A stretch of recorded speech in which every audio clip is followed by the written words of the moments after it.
Fog can hide many things. On some mornings, it only hides the ground.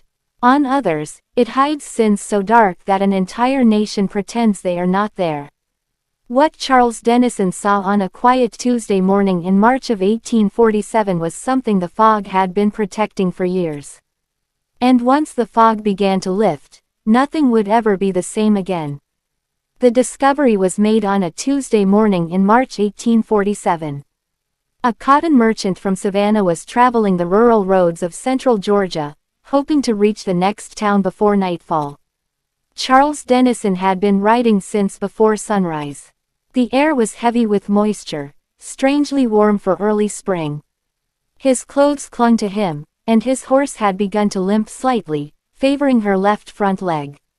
About a mile back, Denison decided not to risk pushing her any further. He spotted a small creek running alongside a modest plantation and guided his horse toward it. The land was flat and quiet, wrapped in thick fog that hung low over the cotton fields. The fog softened the world, turning trees into shadows and fences into faint lines. It felt unreal, like riding into a dream that had gone on too long. Denison dismounted and led his bay mare, Constance, to the water. As he bent to check her hoof, he heard a sound that stopped him cold. A bell, clear and sharp, ringing across the fields. It was the signal for enslaved workers to begin their day. Denison had heard that bell countless times on plantations across Georgia. There was nothing unusual about the sound itself. What made his blood turn cold was what he saw when he looked up. Figures were emerging from the slave quarters, a long wooden building set some distance from the main house. Men and women moved in practiced silence, walking with care and efficiency. They moved in the way enslaved people learned to move, never too fast, never too slow, never giving reason for punishment. Among them were children. That alone did not surprise him. Children worked on plantations everywhere.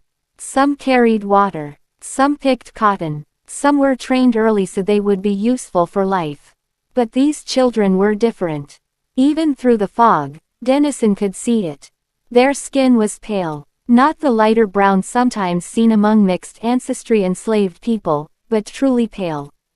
Almost white, almost glowing in the early morning light. As the sun rose and the fog thinned, the details became impossible to ignore. Hair that ranged from light brown to nearly blonde. Faces with sharp noses and narrow chins. Features that were unmistakably European. Denison stood frozen, one hand still holding his horse's hoof. He counted them as they stepped into the cotton rows. 12 children. The youngest looked no more than 3 or 4 years old. The oldest perhaps 13. They were similar in height, build, and expression. Every one of them had the same strange hazel green eyes that caught the sunlight. They looked like siblings. They looked like they belonged together. They did. An overseer appeared from the mist, a heavy man carrying a long stick that was not a whip but served the same purpose. He shouted orders, and the children moved faster. The older ones lifted baskets. The younger ones followed close behind, learning the work that would shape their bodies and break their spirits. Denison's stomach twisted. He had worked in the cotton trade for over 20 years. He had seen cruelty. He had seen families torn apart. He had trained himself not to look too closely at how his wealth was made. But this was something else. This felt wrong in a way he could not explain. He released Constance's hoof. The stone causing her limp had already been removed. He tied her near the plantation entrance and began walking toward the main house. The plantation was not large. The house was 2 stories, painted white, with a wide porch wrapping around it. It was well kept but not grand. This was the home of a man who was comfortable, not powerful. Secure, but not famous. As Denison reached the steps, a man stepped onto the porch. He was in his early 40s, with dark hair turning gray at the temples and a neatly trimmed beard. He wore a simple white shirt and dark trousers. In his hand was a cup of coffee, steam rising into the morning air. He was watching the fields. Watching the workers. Watching the children. And he was smiling. The expression on his face was calm, pleased, and deeply unsettling. It was the look of a man admiring his property. "Morning," the man called out cheerfully. "You look like you could use some coffee. Come on up." Dennison hesitated, then climbed the steps. The man extended his hand. "Horace Crawford. This is my place. Charles Dennison, cotton merchant out of Savannah." Dennison lied smoothly, saying he was interested in purchasing harvesting rights. Crawford's eyes brightened at the mention of business. "Always happy to talk trade," Crawford said. "Come inside. My wife will prepare breakfast." As they entered the house, Dennison glanced back one last time at the fields. At the pale children bent over cotton plants. At the overseer standing watch. At a nightmare hidden in plain sight. The inside of the house was exactly what Dennison expected. Comfortable but not lavish. A piano in the parlor with worn keys. A dining table large enough for guests who rarely came. Paintings of peaceful countryside scenes that felt dishonest given what lay just outside the windows. Crawford spoke easily about crops, yields, and profits. He spoke proudly of his operation. Not once did he mention the children. Dennison listened, nodded, and drank his coffee. But his mind was already racing. He knew, without fully understanding why, that this plantation held a secret that could destroy lives.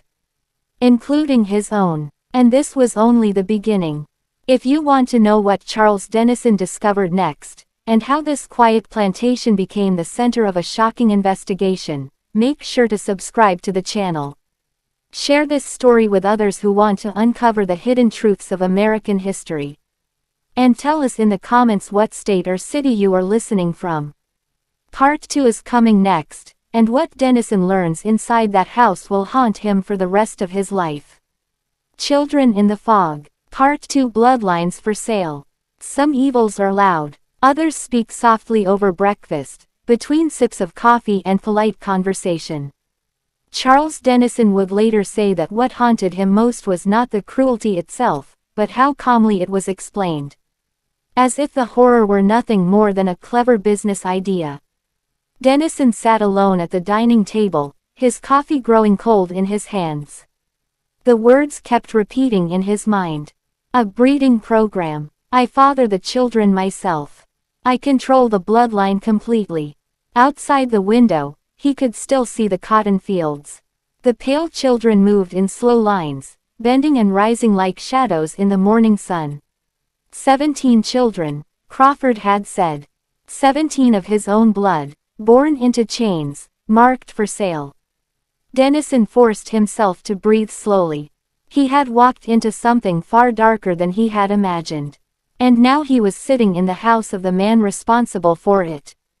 The door opened, and Crawford returned, his face once again relaxed and friendly. "Business finished quickly," he said, taking his seat. "Now, where were we?"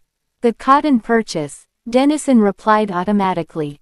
They spoke of numbers, bales, and transport routes. Dennison nodded at the right moments, asked sensible questions, and made mental notes. But his thoughts kept drifting. Back to the children. To Thomas, the 13-year-old strong boy. To the idea that this man planned to sell his own son. After a few minutes, Dennison took a careful risk. "Your wife seems quiet," he said casually. "Margaret. She doesn't involve herself much in the business." Crawford waved a dismissive hand. "Margaret prefers to focus on the household. She was not raised for plantation management. Some women lack the stomach for practical realities." Practical realities. Dennison glanced toward the kitchen doorway. Margaret Crawford had not looked shocked or angry when her husband spoke earlier. She had looked empty. As if something inside her had been drained long ago. "And the children," Dennison said slowly. "Did they know who their father is?" Crawford studied him for a moment, then shrugged. "The older ones might suspect. Children are observant. But it hardly matters. Knowing would not change their situation. They belong to me regardless." Dennison felt a chill despite the heat. Crawford continued, almost conversationally. You see, Mr. Dennison, this country runs on cotton. Cotton runs on labor. And labor runs on control. Sentiment only gets in the way of profit. He leaned forward. You understand that. You are a merchant. Dennison forced a small smile. I understand efficiency. Good, Crawford said, satisfied. Then you understand why what I am doing is necessary. Slavery will not last forever. Anyone with sense can see that. There are already too many voices questioning it. Too many northern agitators. But while it exists, a smart man makes the most of it. Dennison realized something then. Crawford was not hiding his actions. He was proud of them. He believed himself clever, even forward-thinking. And that made him dangerous. After breakfast, Crawford insisted on showing Dennison more of the plantation.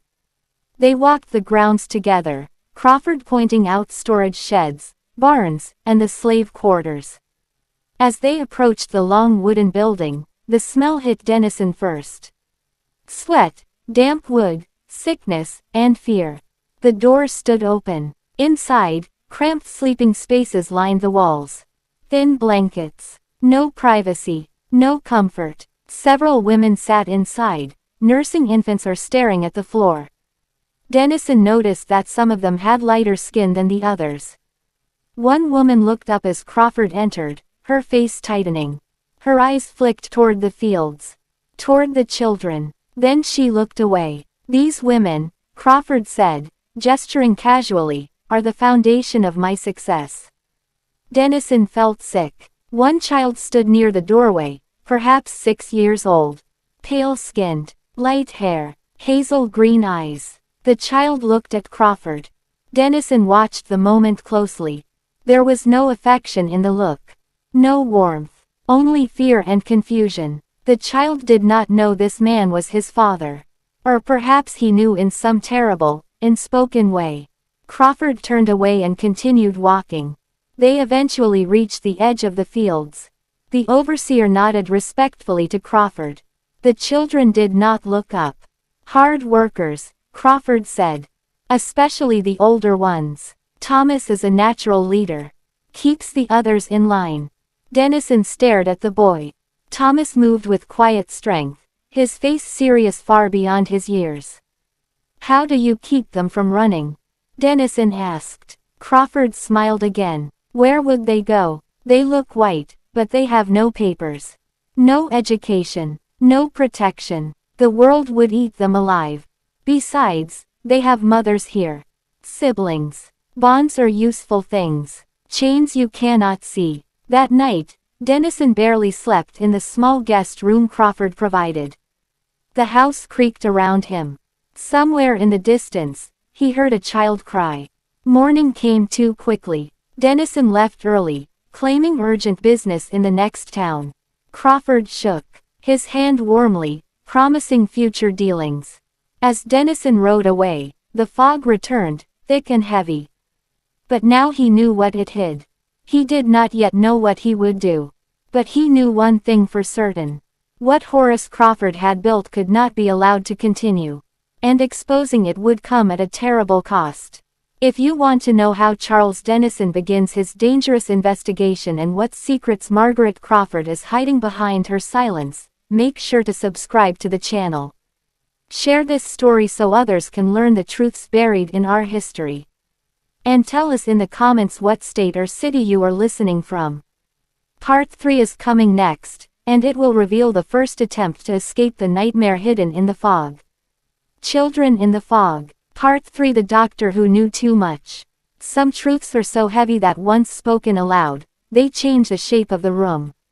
Charles Dennison felt that weight settle overdrive. William Preston's office as the older man lifted his whiskey glass with a trembling hand. This was not the reaction of a man hearing a shocking story for the first time. This was the reaction of a man who had been waiting years for someone else to finally see what he had seen. I have been practicing medicine in this region for 31 years, Drive. Preston said slowly. In that time, I have treated enslaved people on more plantations than I can count. I have delivered babies in slave quarters. I have stitched wounds left by whips. I have certified deaths that never should have happened. He took another drink. What you described at the Crawford plantation is not unique. It is only more organized than most. Dennison felt a hollow open in his chest. More organized? You mean other men do this too? He asked. Preston nodded grimly. Many do. Some occasionally. Some regularly. Most do not plan it so openly, but the result is the same. Children born from rape. Children who carry the face of the man who owns them. What makes Crawford different is that he has removed even the pretense of shame. Dennison leaned forward. Is there anything illegal about it? The doctor met his gaze. No. The word fell like a hammer. Under the law, enslaved women have no right to consent or refuse. Their children follow the condition of the mother. They are property, even if the father is the master himself. Dennison clenched his jaw. Then there is truly nothing that can be done. Preston was quiet for a moment, then shook his head. Not legally, but legality and morality have never been the same thing in this country. He stood and paced slowly, his movements stiff with age. You are not the first man to come to me disturbed by what he has seen. Most leave my office and do nothing. They convince themselves it is not their place to interfere. And you? Dennison asked. I document what I can, Preston replied.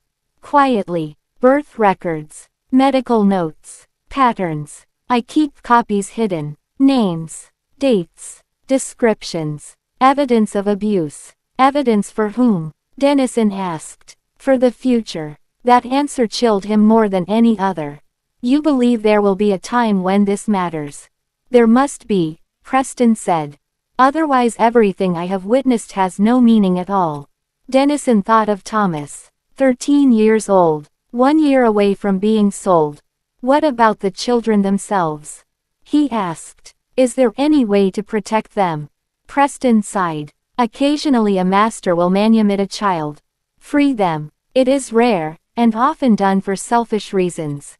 A guilty conscience. Or fear of scandal. Crawford does not strike me as a man burdened by either.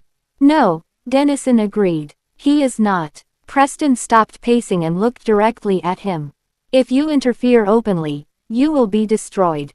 Your business. Your reputation. Possibly your life. Savannah does not protect men who threaten its foundations. Dennison swallowed. Then why are you telling me all this?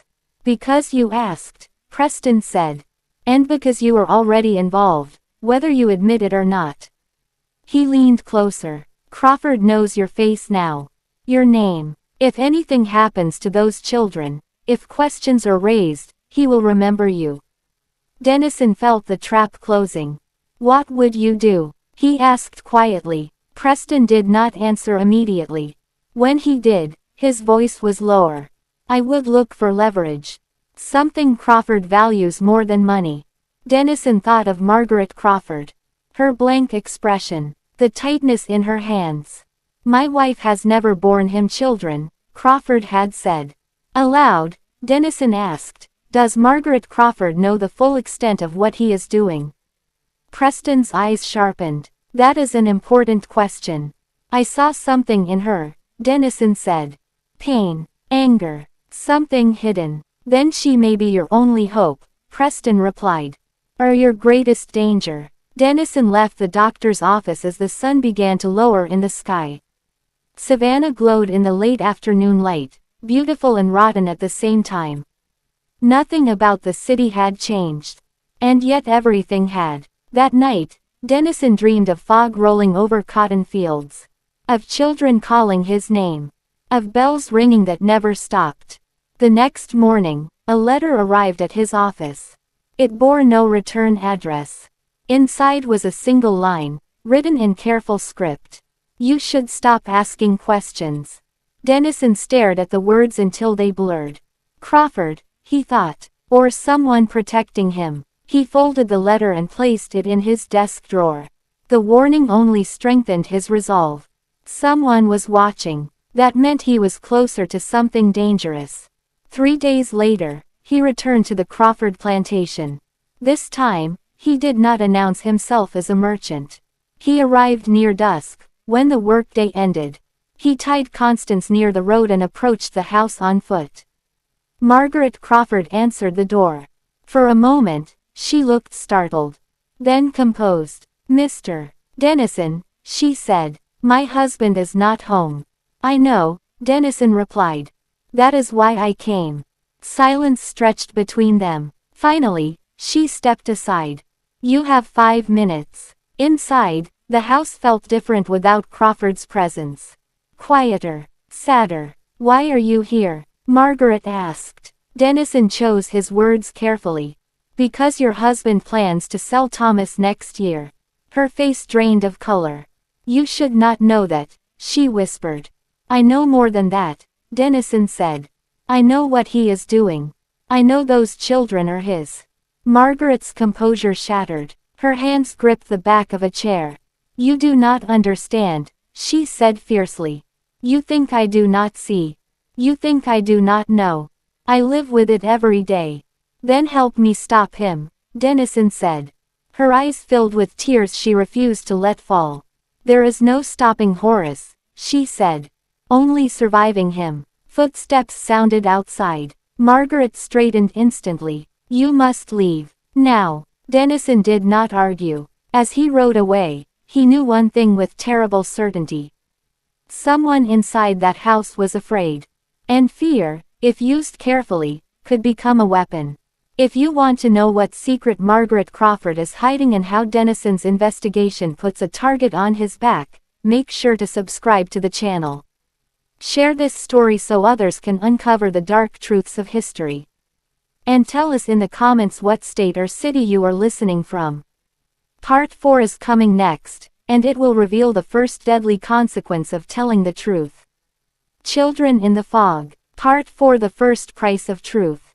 Every secret has a cost. Sometimes that cost is fear. Sometimes it is silence. And sometimes, it is blood. Charles Dennison would soon learn that once you step too close to the truth does not let you walk away unharmed. The warning letter stayed hidden in Dennison's desk drawer, but its message followed him everywhere. "You should stop asking questions." He replayed those words in his mind as he went about his business in Savannah. Every conversation felt watched. Every unfamiliar face felt like a threat. He told no one about the letter. Not Robert. Not Drive. Preston. He did not know whom to trust. Yet despite the fear, he could not stop thinking about Margaret Crawford's face when he mentioned Thomas. The shock. The pain. The truth she had tried so hard to bury. She knew. She had always known. And she was trapped. 2 days after his second visit to the plantation, news spread through Savannah like a low murmur. A man had been found dead outside the city limits. A white man. A small plantation owner. Beaten badly and left in a ditch. Dennison did not recognize the name at first. Elijah Moore. Then it came back to him. Moore had been present at a dinner Dennison attended the previous winter. A quiet man. Careful with his words. He had once made a vague comment about how the system corrupted everyone it touched. The room had gone silent. Someone had changed the subject quickly.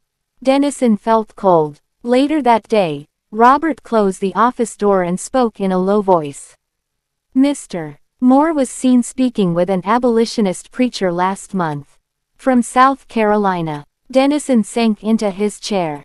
No one said it outright, but everyone understood the message. This was what happened to men who spoke too loudly, who questioned too openly, who forgot their place. That evening, Dennison went to Dr. Preston's office again. "I think someone is sending a message," Dennison said.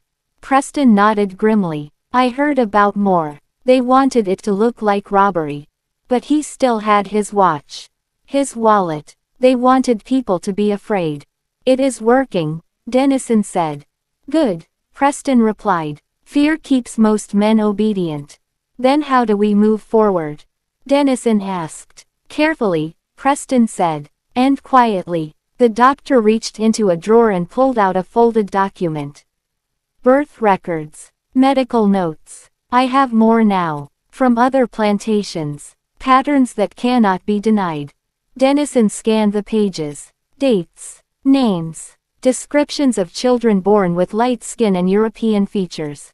Always tied back to the same handful of plantation owners. Crawford's name appeared more than once.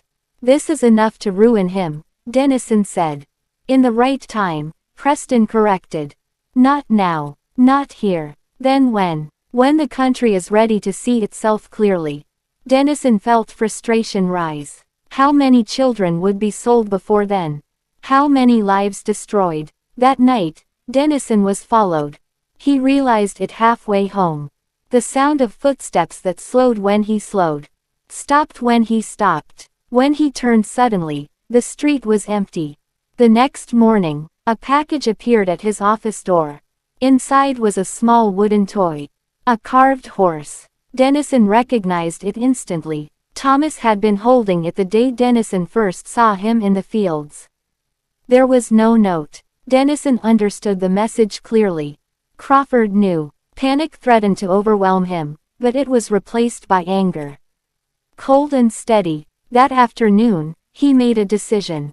He returned to the Crawford plantation for the third time. This time, he did not come alone. Dr. Preston rode beside him, his face set and determined. In his bag were medical tools and papers. Legitimate reasons to be there. Crawford greeted them with surprise that barely hid irritation. Doctor, Crawford said, to what do I owe the pleasure? Routine inspection, Preston replied calmly. I have been called to examine several workers from neighboring properties. Thought it best to check yours as well. Crawford hesitated, then smiled thinly. Of course. As Preston examined workers, Dennison watched the children. Thomas looked thinner, tired. His eyes met Dennison's briefly. There was recognition there, and fear. Margaret Crawford appeared near the house. Her eyes widened when she saw Dennison. Then Preston. Later, when Crawford was distracted, she whispered to Dennison. You should not be here. Neither should those children live like this, Dennison replied. Her voice trembled. Horace suspects you. He thinks you want to expose him. Because he deserves to be exposed, Dennison said. Margaret's face hardened. You do not understand what you are risking. Tell me, Dennison said. Please. She hesitated, then spoke quickly. Horace is not acting alone. There are others. Men with influence. Judges. Clergy. Merchants. They protect each other. If he falls, he will not fall alone. And they will not allow that. Dennison felt the weight of her words. Before he could respond, Crawford called out. Doctor, I think that will be enough. Preston finished calmly and packed his bag. As they prepared to leave, Crawford stepped closer to Dennison. You are an ambitious man, Mr. Dennison, Crawford said softly. Ambition can be dangerous when misdirected. Dennison met his gaze. So can silence. Crawford smiled. Not for you. That night, a fire broke out in Savannah. Dennison's warehouse burned to the ground. Every ledger, every contract, gone. No one was hurt. The fire was ruled an accident. Dennison stood in the ashes the next morning, staring at the ruins of his livelihood. He understood now. This was war. If you want to know how far Horace Crawford is willing to go and what desperate choice Dennison makes next, make sure to subscribe to the channel. Share this story so the truth does not stay buried. And tell us in the comments what state or city you are listening from. Part 5 is coming next, and someone very close to the truth will not survive it. Children in the Fog. Part 5 When Silence Kills. There comes a moment when fear stops protecting you and starts controlling you. Charles Dennison reached that moment while standing in the ashes of his burned warehouse, breathing in the smell of smoke and ruin. Everything he had built over 20 years was gone. And the message behind it was unmistakable. Stop, or lose everything. But instead of stopping, Dennison felt something else take root inside him. Resolve. If Horace Crawford believed destruction would scare him into silence, he had made a terrible mistake. Savannah whispered about the fire for days. People shook their heads and spoke of bad luck and faulty lamps. No one said the word arson out loud. Not in public. Not if they valued their safety. Dennison moved his operations into a rented office and continued working as if nothing had changed. But beneath the surface, he was preparing for something far more dangerous. Dr. Preston visited him 2 nights after the fire. "This is escalating," the doctor said quietly. "They are testing how far you will go." Dennison nodded. "I will not stop." Preston studied him carefully. "Then someone will die." The words hung heavy in the air. That same night, a storm rolled in from the coast. Thunder shook the city, and rain turned the streets into rivers. Dennison lay awake, listening, unable to sleep. Just before dawn, there was a knock at his door. When he opened it, Robert Parrish stood there, soaked and pale. "They killed her," Robert said. Dennison felt his heart stop. "Who?" "Rebecca. The house girl from the Crawford plantation." Dennison staggered back. "How?" "They say she slipped near the well. Hit her head. Died instantly." Dennison knew better. Rebecca had been the one Crawford spoke to casually. The one who carried messages. The one who knew too much. This was not an accident. Later that day, Dennison attended her burial. There was no marker, no service, just a shallow grave on plantation land. No one spoke. Margaret Crawford stood at a distance, dressed in black. Her face was rigid. When her eyes met Dennison's, something broke inside her. That night, she came to him. A carriage stopped quietly outside Dennison's rented rooms after midnight. A knock. Soft. Urgent. When he opened the door, Margaret stood there alone, her cloak pulled tight around her shoulders. "You were right," she said before he could speak. "Horace will kill anyone who threatens him." Dennison stepped aside and let her in. "Rebecca was pregnant," Margaret whispered. "One of the young ones." Horace suspected she might talk. Or run. Dennison closed his eyes. "How many?" he asked. Margaret swallowed. "I stopped counting years ago." She sank into a chair. "You want proof. Real proof. I can give it to you." Dennison's breath caught. "What kind of proof?" "The records," she said. "Horace keeps journals. Births. Pairings. Sales. Everything. He calls it his legacy." "Where are they?" Dennison asked. "Hidden. Locked. In his study. But if they are found, he will kill me." Dennison looked at her steadily. "And if you do nothing, how many more children will die?" Tears spilled down her face. "I will help you." 2 nights later, they acted. Crawford was away at a neighboring plantation. Margaret led Dennison through the dark house. Every floorboard creak sounded like a gunshot. In the study, she opened a hidden compartment behind a bookshelf. Inside were ledgers. Dennison's hands shook as he opened them. Names, dates, descriptions, prices, children listed like cattle. Thomas Crawford listed as Lot 17. Sale pending. Dennison felt sick. They wrapped the books in cloth and hid them beneath Dennison's coat.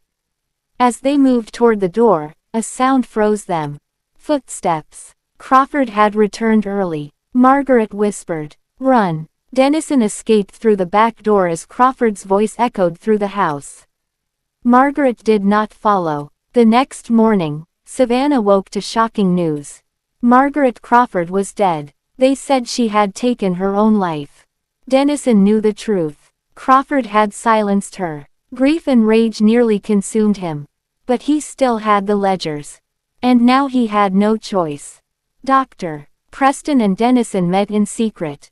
"This is enough," Preston said, turning pages with shaking hands.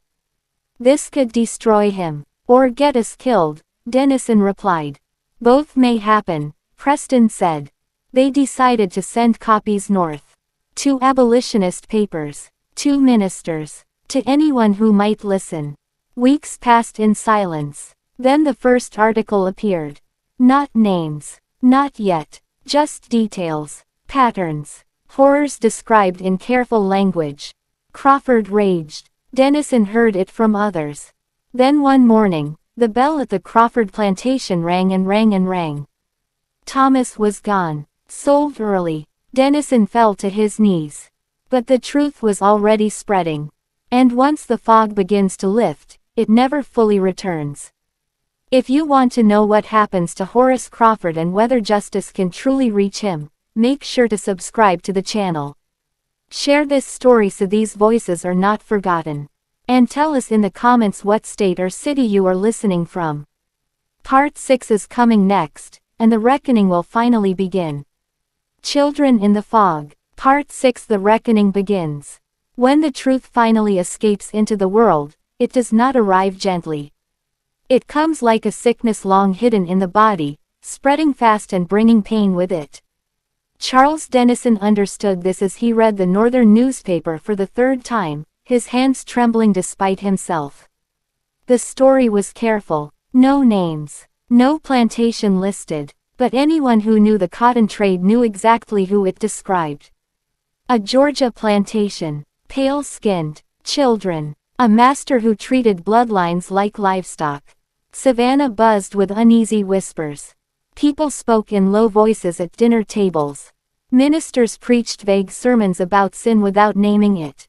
Merchants glanced over their shoulders before speaking freely.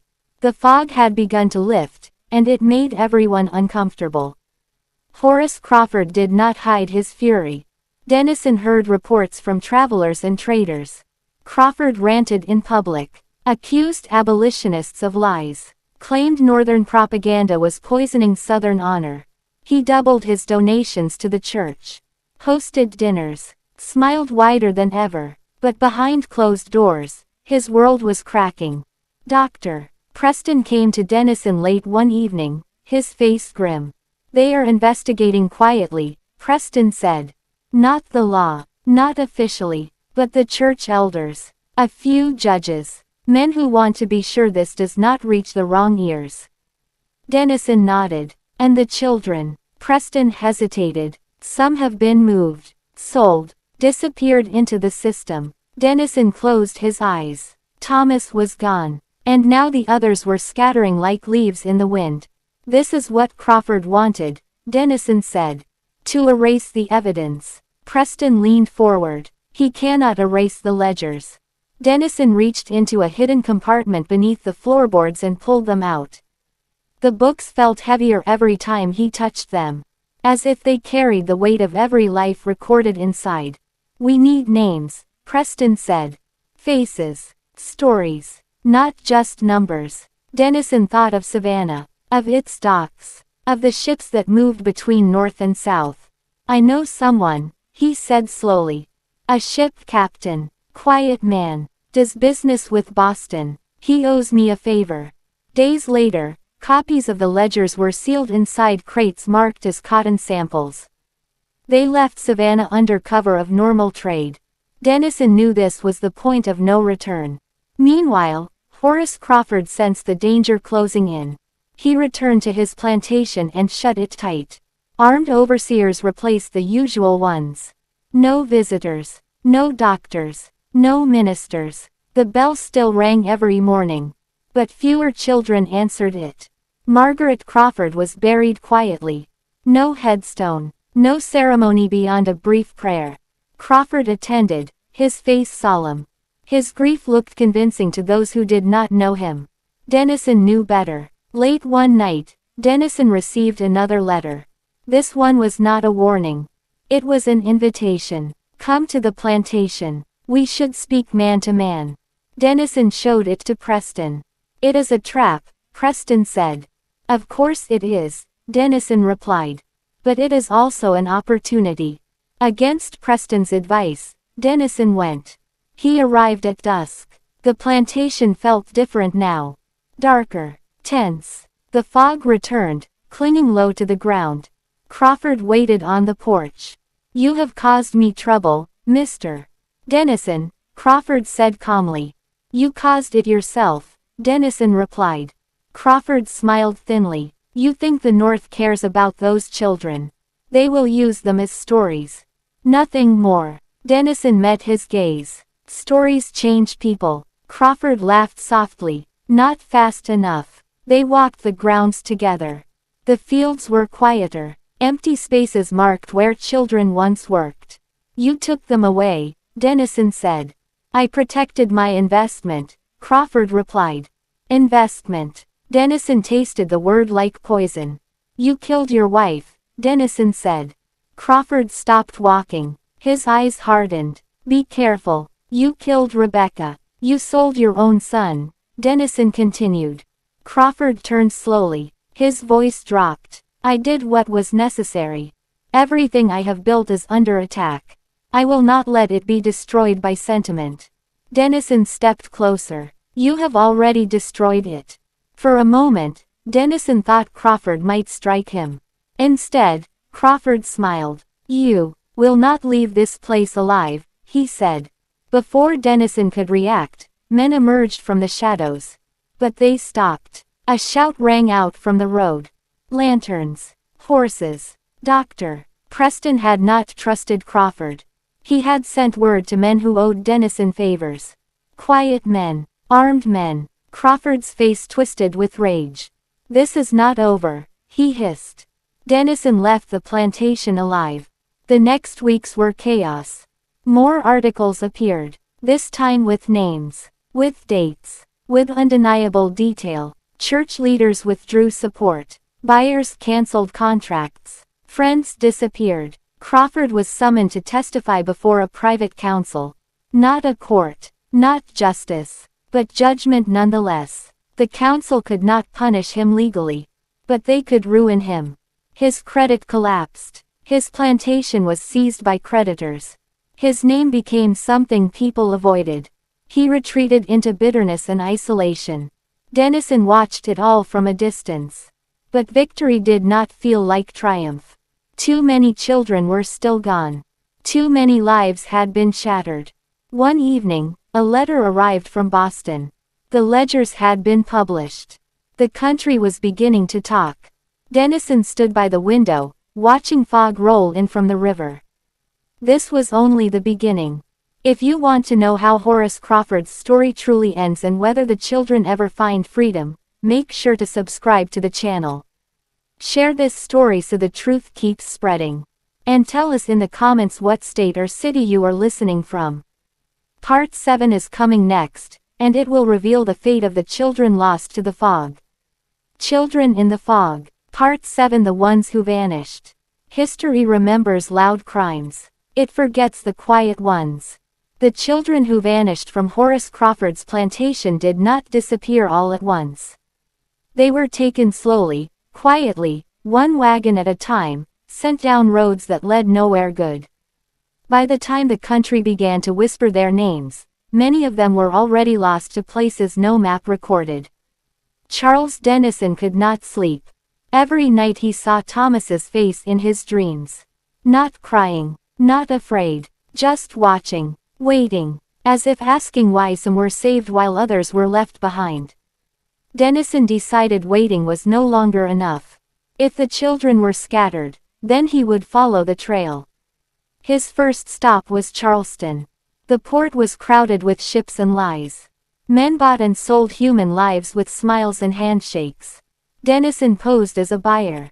It made him sick, but it worked. He found records. Not official ones. Notes kept in ledgers hidden beneath loose floorboards. Lists of children sold cheaply because they asked questions or refused to work or reminded their owners of something they wanted to forget. Several names matched Crawford's records. One name appeared again and again. Sarah. Dennison remembered her. Quiet. Watchful. Older than most. She used to hum softly while working. Songs with no words. He followed her trail inland. What he found was worse than he feared. Children like Sarah were sent to remote farms. Isolated places where no one came looking. Places where the fog never lifted. Dennison rode for days. At one such farm, an elderly woman met him at the door. Her eyes widened when he mentioned Sarah. She ran away, the woman said. Took 2 others with her. Smart girl. Too smart. Ran away to where? The woman shrugged. Toward the river. Into the marshes. People who ran into the marshes rarely returned. But sometimes they survived. Dennison pressed on. In a swamp thick with fog and insects, he found something unexpected. A hidden camp. Small shelters made from branches and cloth. A fire pit. Footprints. Signs of life. And then voices. Children emerged slowly from the mist. Thin. Dirty. Afraid. But alive. Sarah stepped forward. I knew someone would come, she said. Dennison fell to his knees. How many of you? He asked. She counted quietly. 12. 12 children who had slipped through the cracks of cruelty. They had survived by stealing food. By hiding during the day. By moving at night. By trusting no one. They told Dennison stories he would never forget. Of beatings. Of children sold away screaming. Of Crawford's men hunting runaways for sport. Dennison knew then that survival was not enough. These children needed protection. He sent word north. Within weeks, quiet networks began to move. Safe houses. Wagons. Routes whispered about but never written down. The children were sent away in groups. Never together. Never openly. Dennison stayed behind to cover their trail. Meanwhile, Horace Crawford was unraveling.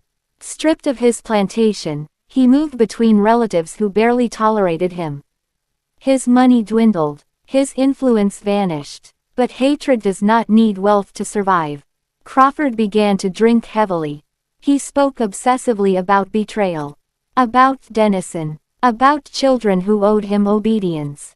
He hired men, not overseers, hunters. Word reached Dennison too late. One night, shots rang out near the swamp. Dennison ran. He found blood, signs of struggle, broken branches, footprints leading in many directions. Sarah was gone. So were 2 others. Dennison followed the trail until dawn. He found one child alive, hiding beneath roots. Shaking, Crawford took them. The child whispered. Dennison felt something break inside him. Crawford had nothing left to lose. That made him more dangerous than ever. Dennison returned to Savannah and gathered allies.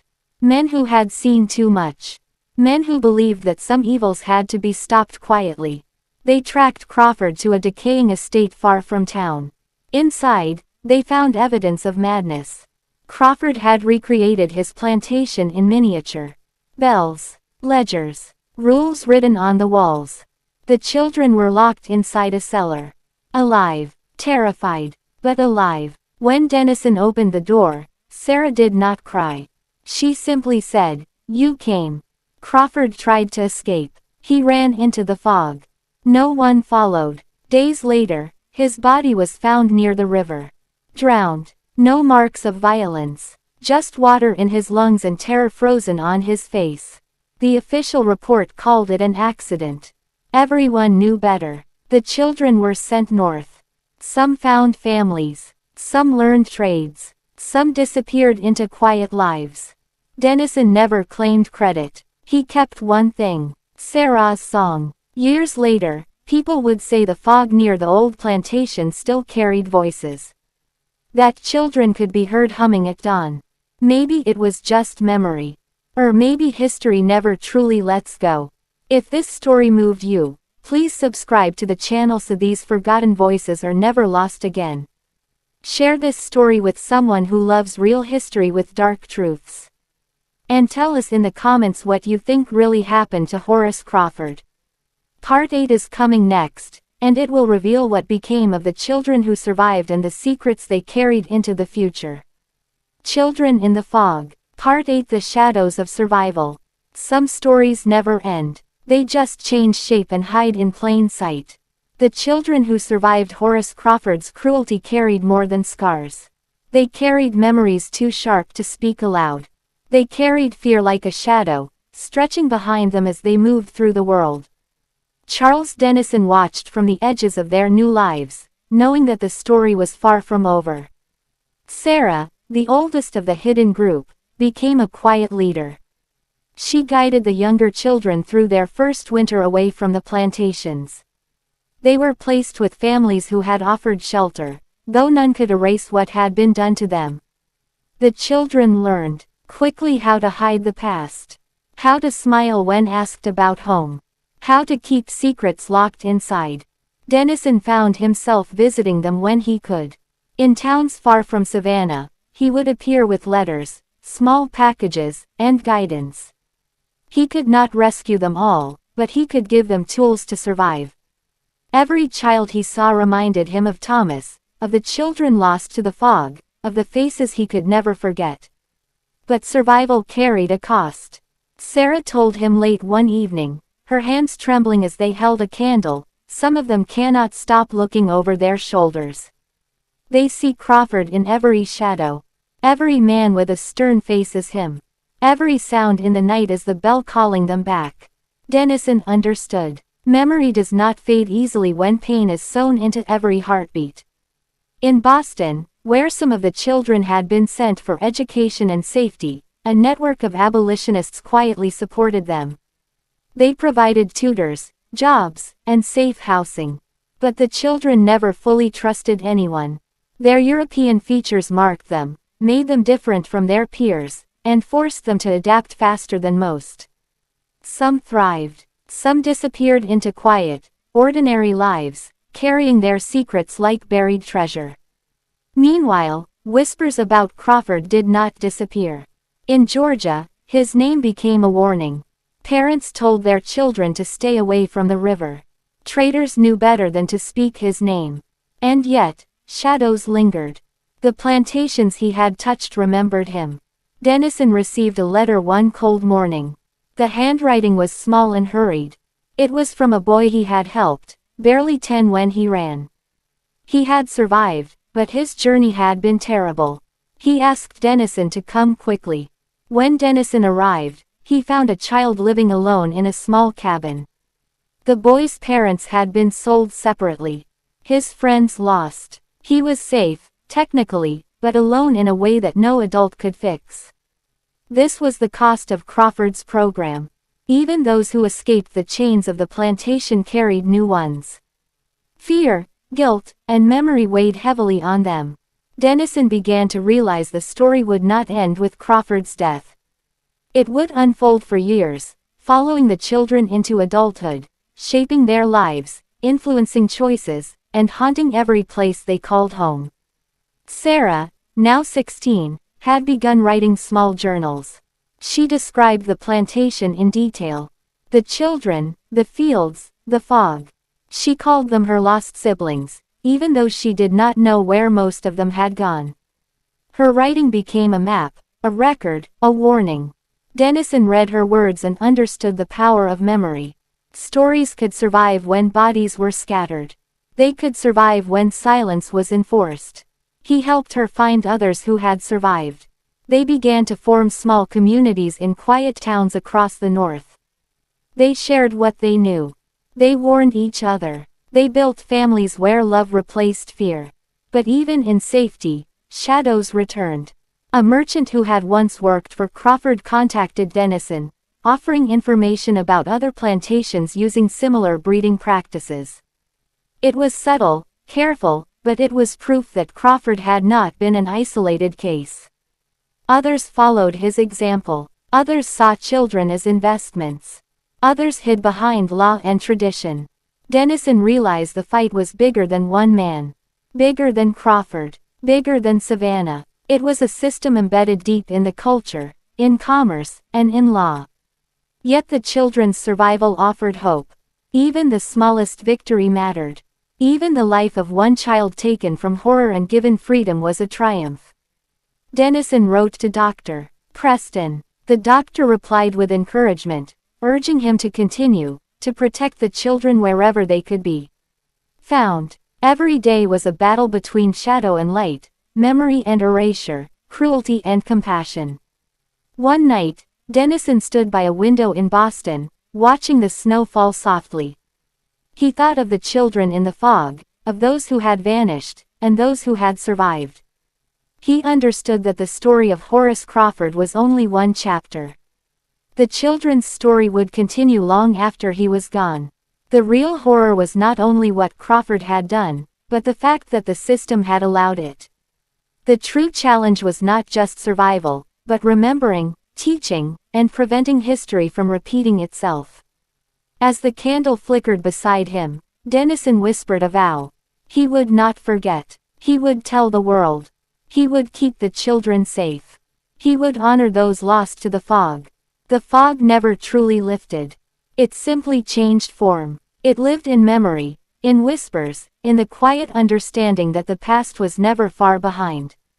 If you are following this story, make sure to subscribe to the channel so you never miss the next part of this dark and true history.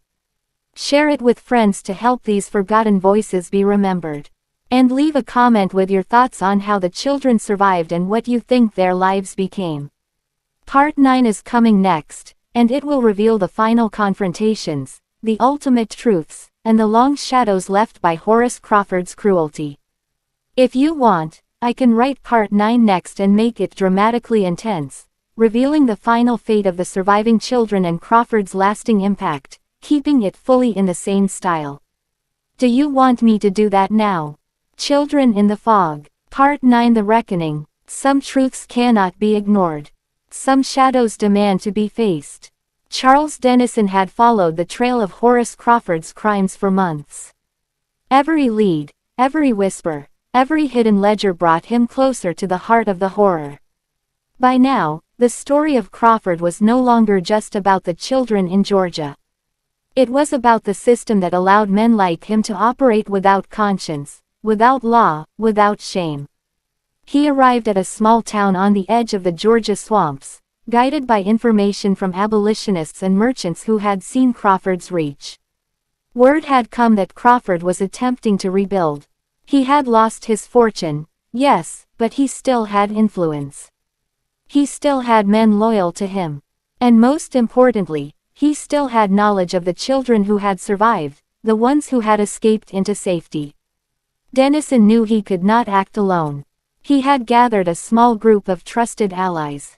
Some were abolitionists. Some were former merchants. Some were just men and women who had seen enough cruelty and refused to look away. Together they moved silently, planning to confront Crawford before he could harm anyone else. The town was quiet as they approached the edge of the forest where Crawford had taken refuge. The fog lay thick across the marshes, just as it had on the plantation months earlier.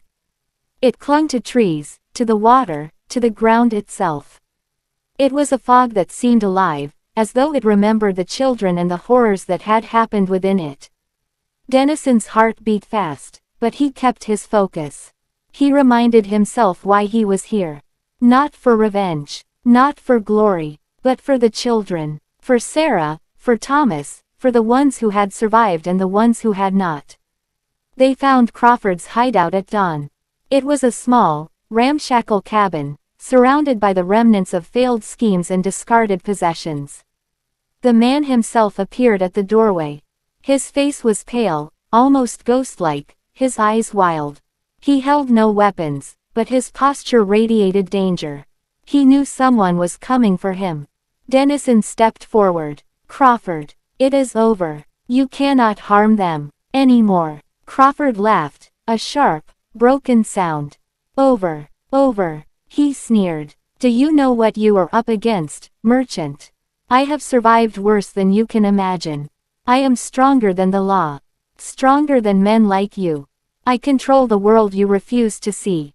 Dennison did not flinch. This was not a man to be reasoned with. He was a monster, and monsters did not respond to words. He had to act decisively.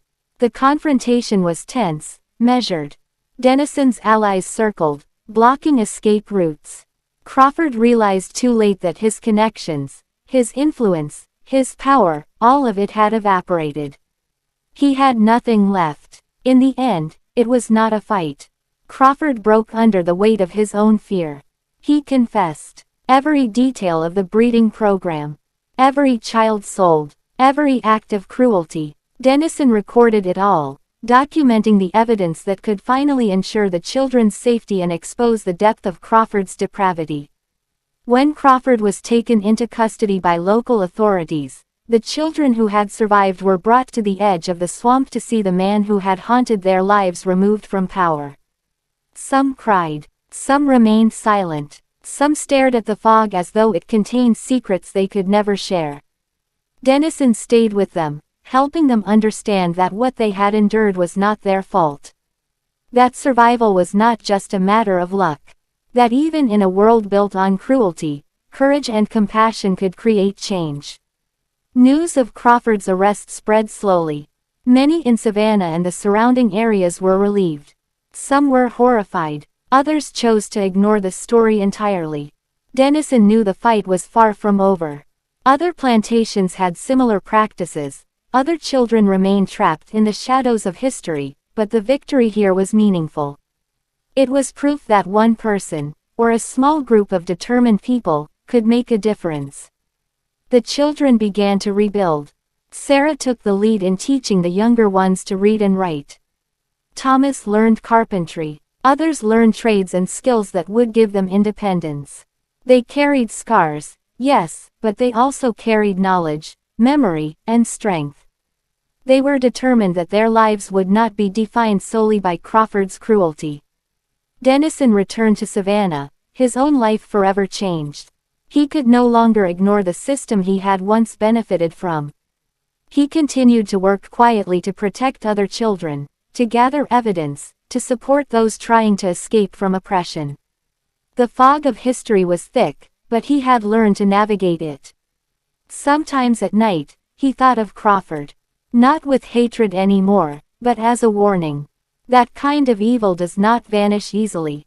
It hides in plain sight. It waits for silence, for complicity, for people to look away. And sometimes, Dennison thought of the children. Their faces, their voices, the songs they hummed as they worked quietly to build new lives. They were the proof that light could survive the fog. If this story has moved you, subscribe to the channel so the voices of the past are never forgotten. Share it to honor those who suffered in silence. Leave a comment telling us what part of the story struck you the most. Part 10, the final chapter, is coming next. It will reveal the ultimate fate of the children, the lasting impact of Crawford's crimes, and the final reckoning with the shadows that lingered long after the fog lifted. I can now create Part 10, the thrilling conclusion, showing the children's ultimate fates and Dennison's lasting legacy in a way that will leave viewers deeply moved and engaged. Do you want me to write it next? Children in the Fog. Part 10 Final Chapter The Light Beyond the Fog. Some stories demand an ending. Some truths cannot remain in shadow. The fog had lifted, slowly, over the plantations, the swamps, and the towns that had once hidden so much cruelty. Charles Dennison stood at the edge of a quiet river, the morning sun glinting off the water. He thought of the children, all 17 of them, who had survived Horace Crawford's relentless cruelty. He thought of the ones who had vanished into the system, whose lives had been stolen before they had a chance to live. But this was not the end of their story. It was the beginning of something else, something stronger. Sarah, now 18, had become a leader among the survivors. She had organized the children into small communities across the North, teaching them skills and helping them build lives free from fear. Thomas, the oldest, had found work as a carpenter and was mentoring younger boys, ensuring they knew they were more than property, more than the horrors they had endured. Dennison traveled to see each of them when he could. He delivered letters, shared news, and sometimes just listened. Listening had become as important as any other act. The children needed to speak, to have their voices heard, to reclaim the stories that Crawford had tried to erase. In Boston, New York, and even parts of Pennsylvania, the survivors began to make their presence known. Some became teachers. Some became craftsmen. Some quietly married and started families. They were determined to create a life built on love, knowledge, and choice rather than chains, fear, and forced obedience. The past was never far behind. Some nights, shadows haunted them. Some mornings, the memory of Crawford's cruel smile, the overseer's stick, the fields of fog, returned unbidden. But each time, the survivors reminded one another that the fog could not consume them anymore. They had seen its darkest corners, and they had survived. Meanwhile, Dennison continued his work in Savannah and beyond.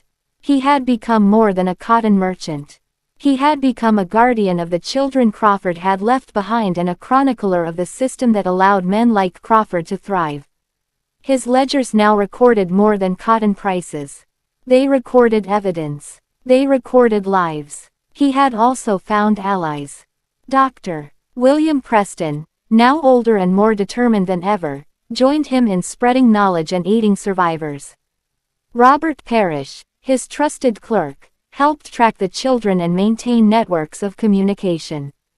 Together they built a small but resilient web of support that reached across state lines, quietly undermining the legacy of plantations that treated humans as property.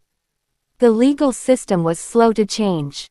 Many would not acknowledge the crimes committed under slavery, and even fewer would prosecute. But Dennison learned that change did not always come from courts or law books. It came from truth. It came from stories told, from voices raised, from the persistence of memory. In quiet towns, the survivors began holding gatherings. They shared songs, recipes, and stories. They celebrated birthdays that Crawford had denied them. They laughed in ways he could never imagine. And slowly, the fear began to fade.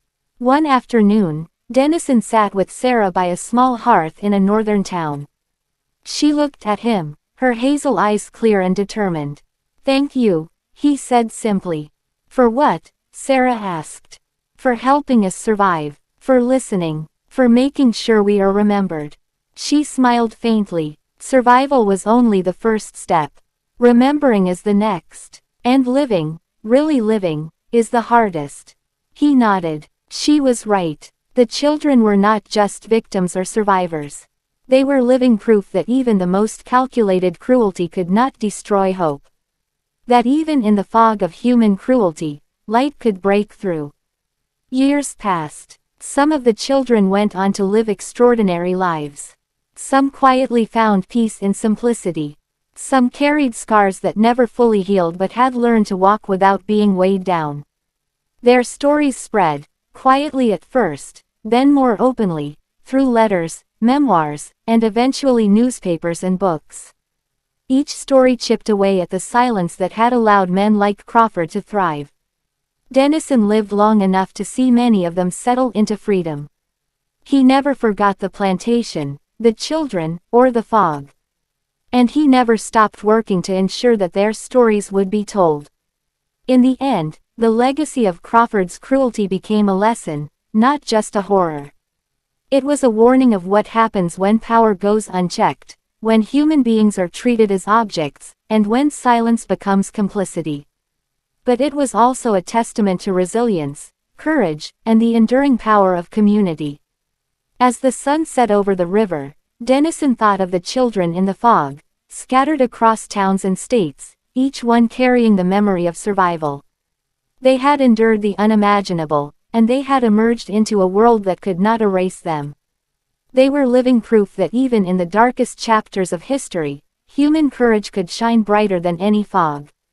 If you have followed this story from the beginning, make sure to subscribe to the channel so you never miss another journey into history's hidden horrors.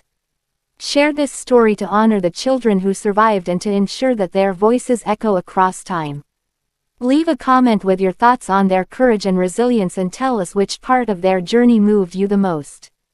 The fog may have lifted, but the story remains. Remember it, share it, and never forget that even in the darkest moments, hope can survive and thrive.